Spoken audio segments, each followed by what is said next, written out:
Hello, welcome back to 10 at 10. My name is Michael Ramage. I'm the director of the Cyber Education Research Center here at Murray State University, and welcome back to 10 at 10. 10 at 10 is brought to you through a partnership between Murray State University, Grow West, the Technology Council of West Kentucky, KY Innovation, and our local partner, Sprocket Innovation in Paducah, and the Kentucky Innovation Station in Madisonville.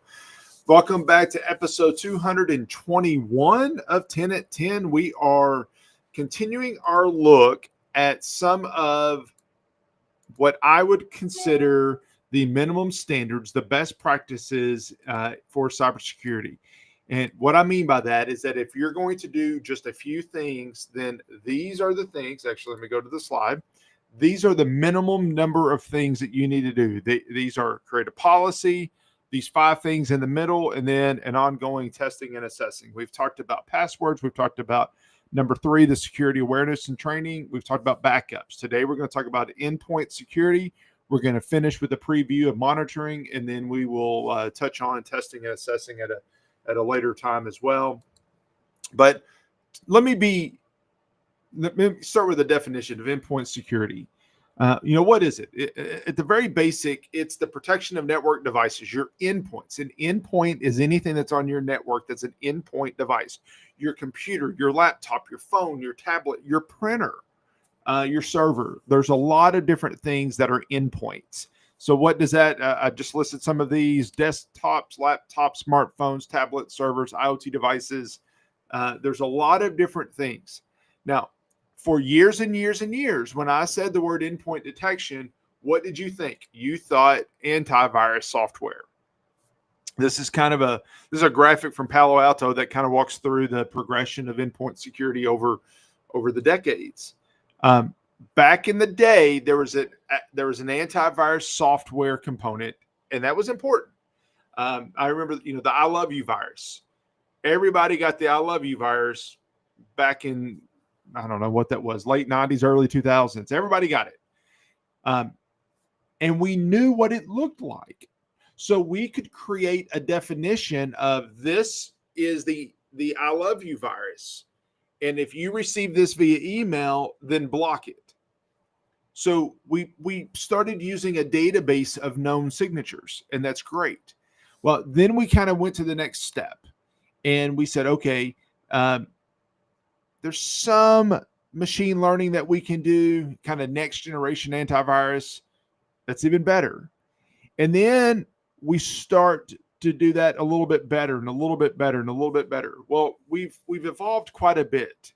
And we're talking about endpoint detection or endpoint security today, but there's a lot of different ways that we can do that. And the monitoring part, we'll get into more of this next time, but I want to kind of preview where we're going. This piece in the middle, this graphic, this piece in the middle is supposed to represent where all of these different devices send their data, send their logs to a central point that is monitoring everything. Because what happens is that if it's not a known virus, not a known attack, there's not a known signature for what's happening on your network, then how do you know what it is? How do you know if it's good or bad? Well, the idea is that if all of our laptops in our network were sending the data, the log files, the security log files back to a central security event and incident manager, that's what it's called, SIEM or SIM, depending on how you want to say it, then we can detect things that maybe, if there's one random IP hitting my laptop, okay, maybe I went to the wrong website. But if that random IP is hitting all of our computers, all of our devices, now we've got something to be concerned about. And this correlation of all this data is important. So anyway, so that's kind of where we're moving to, kind of previewing where we're going. But why do we want endpoint detection software, endpoint security at all? First of all, it offers greater visibility into our network. And I think that's really important. We want to know what's going on our network.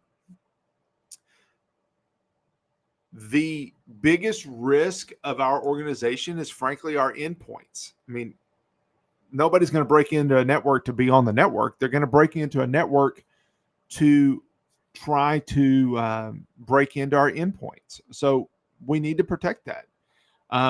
By using this centralized logging component that we'll talk more about next week or next time. It provides a unified platform. We're able to do some dynamic updating. Ultimately, by having endpoint detection software or endpoints EDR, endpoint detection response, but EDR software on your endpoints, you can first of all stop malware from coming in. You can stop attacks by correlating the data. You may be able to prevent data loss by being able to detect if data is being exfiltrated, whether it's intentional or unintentional. That's something else that we can do. And ultimately, all of that, if we're blocking the bad things and letting you do the good things, we're going to reduce cost and give you, the user, ultimately a better experience.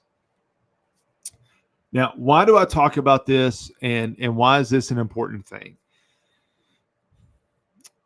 Next time we talk about this, I'm going to give you some specific, maybe the top 10 EDR type solutions. But for now, I want you to know this is a survey that was done.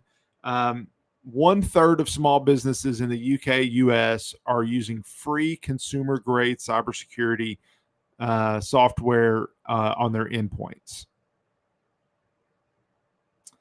Consumer grade, meaning the home user. Your small business isn't a home user. Your small business is a business. We need to make sure that we're doing the work that we need to do to protect our organizations. 23% of small business don't use any endpoint security platform at all.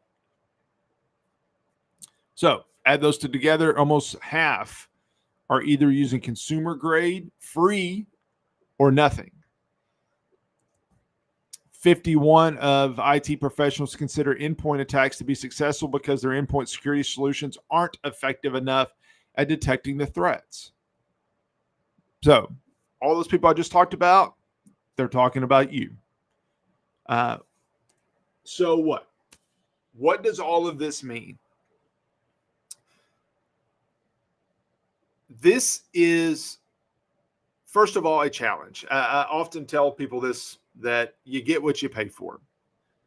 I still talk to people every day that say, I've got antivirus software, I'm good. No, you're not. There was a time when that was good. We're not there anymore.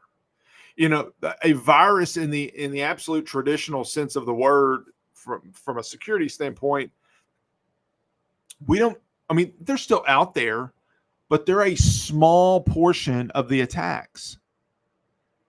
If you look at ransomware, that's really not the traditional virus.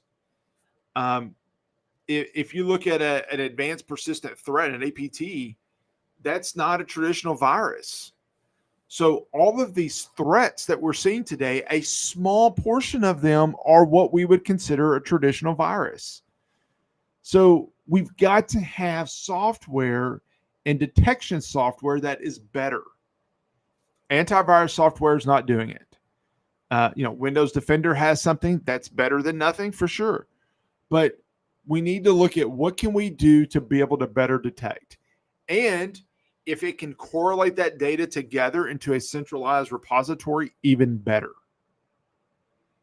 If we're not looking for the threats on our endpoint devices, then we don't know if there's any threats on our endpoint devices. Are there any bad guys on our devices? We don't know if we're not looking for it. We need to do a good job of, first of all, identifying the solutions. And as much as I hate it, if you're using a free solution that is just your old free antivirus software solution, then frankly, you're getting what you pay for. That's it. You're getting what you pay for. So we really need to make a point of identifying those solutions, even if it costs a little bit. And there's still free options out there. But even if it costs a little bit, it's going to make our business and organization more safe. And that's really the name of the game. All right. We'll pick up this conversation Next time we revisit our best practices. But if you have questions in the meantime, please don't hesitate to reach out. I'm always happy to answer any questions that you have. Thank you very much for watching, and I'll see you next week back here on 10 to 10. Thank you. Bye.